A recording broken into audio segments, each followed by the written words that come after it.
Hello दोस्तों, स्वागत करते हैं आपका अपने चैनल में जिसका नाम है मिशन रोजगार। आज फिर से लेके आए हैं क्लास अपने ये 6 है। क्लास कौन सी है भाई? 6 है ना। ये हिंदी की 6 क्लास है। इसके पहले वाली क्लास में हम लोगों ने पढ़ा मध्यकालीन भारतीय आर्य भाषाओं के बारे में, है ना। जहां तक हम अपभ्रंश को पढ़ चुके थे। क्या पढ़ चुके थे भाई? अपभ्रंश को पढ़ चुके थे। आज हम पढ़ने वाले हैं जो ये थे, जो हमारी ये डॉक्टर भोलानाथ तिवारी जी थे। उन्होंने अपभ्रंश को 7 भागों में बांटा। कितने भागों में बांटा भाई? 7 भागों में। किसने? तो जो अपने डॉक्टर भोलानाथ तिवारी जी थे, है ना। इन्होंने क्या किया? इसको 7 भागों में बांट दिया। इसके कितने भेद कर दिए? 7 कर दिए। 7 भेद को पढ़ेंगे और उनसे जो भाषाएं निकली हैं उनके बारे में पढ़ेंगे। तो सबसे पहले जो अपभ्रंश था तो कौन सा था भाई?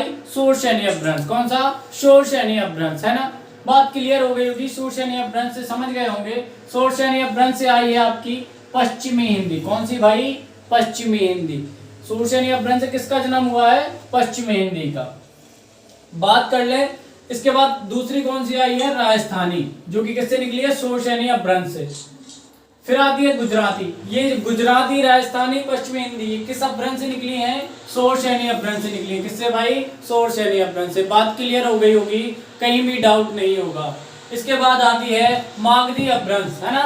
कौन सी भाई? मागधी अपभ्रंश। बात करेंगे कौन सी भाषाएं निकली हैं? तो बिहारी हिंदी निकली है, बांग्ला निकली है, उड़िया निकली है, असमिया निकली है। जो ये 4 भाषाएं हैं वो किससे निकली हैं भाई? ये निकली है मागधी अपभ्रंश। किससे भाई? मागधी अपभ्रंश से। कोई दिक्कत नहीं होनी चाहिए, बात क्लियर होगी। नंबर 3 बात करेंगे अर्धमागधी अपभ्रंश से। किससे भाई? अर्धमागधी अपभ्रंश की बात करेंगे तो देखेंगे इससे कौन सी भाषाएं निकली हैं। तो इससे केवल एक ही भाषा निकली है। कौन सी? पूर्वी हिंदी। कौन सी निकली है भाई? पूर्वी हिंदी। क्लियर हो गई होगी बात। अर्धमागधी से कौन सी निकली है? पूर्वी निकली है। कोई दिक्कत नहीं होनी चाहिए। बात करेंगे अगली की।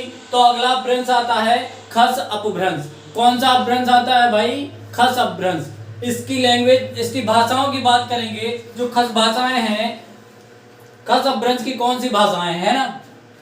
तो इससे भी भाई साहब एक ही निकली है, एक ही भाषा निकली है। कौन सी?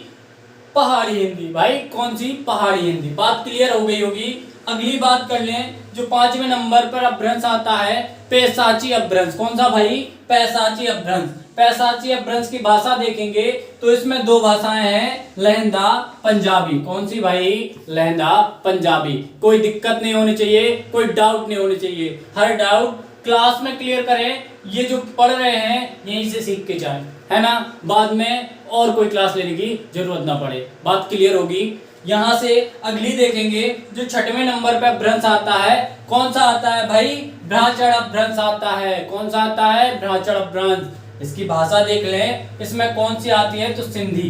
कौन सी आती है भाई? सिंधी आती है। बात क्लियर होगी। सिंधी कौन से अपभ्रंश से निकली है? क्वेश्चन बन जाए सिंधी कौन से अपभ्रंश से निकली है तो भाई साहब देखते ही लगा देना है, भ्राचड़ अपभ्रंश से निकली है। किससे निकली है? भ्राचड़ अपभ्रंश से। बात क्लियर होगी, कोई डाउट नहीं होगा।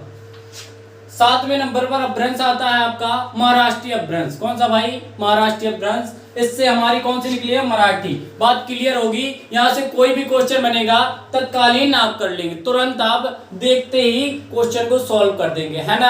आगे पढ़ेंगे। अभी तक हम लोगों ने अपभ्रंश के बारे में पढ़ा। कितने अपभ्रंश थे भाई साहब? डॉक्टर भोलानाथ तिवारी थे जो, उनने 7 टाइप से बताए थे। अपभ्रंश कंप्लीट हो गए थे। इसके बाद अब आता है भाई आधुनिक आर्य भाषा। मध्यकालीन आर्य भाषा पढ़ा, उसके बाद आता है आधुनिक आर्य भाषा। बात क्लियर होगी। अब सबसे पहले देखें, आधुनिक आर्य भाषा को 3 भागों में बांटा गया है ना। ये बात क्लियर समझें। आधुनिक आर्य भाषा को कितने भागों में बांट रखा भाई? 3 भागों में। सबसे पहला आता है प्राचीन हिंदी। प्राचीन हिंदी का सन देखेंगे तो क्या रहा भाई? टाइम टेबल क्या रहा? 1100 ईस्वी से 1400 ईस्वी। क्या रहा भाई? 1100 ईस्वी से 1400 ईस्वी। बात क्लियर होगी।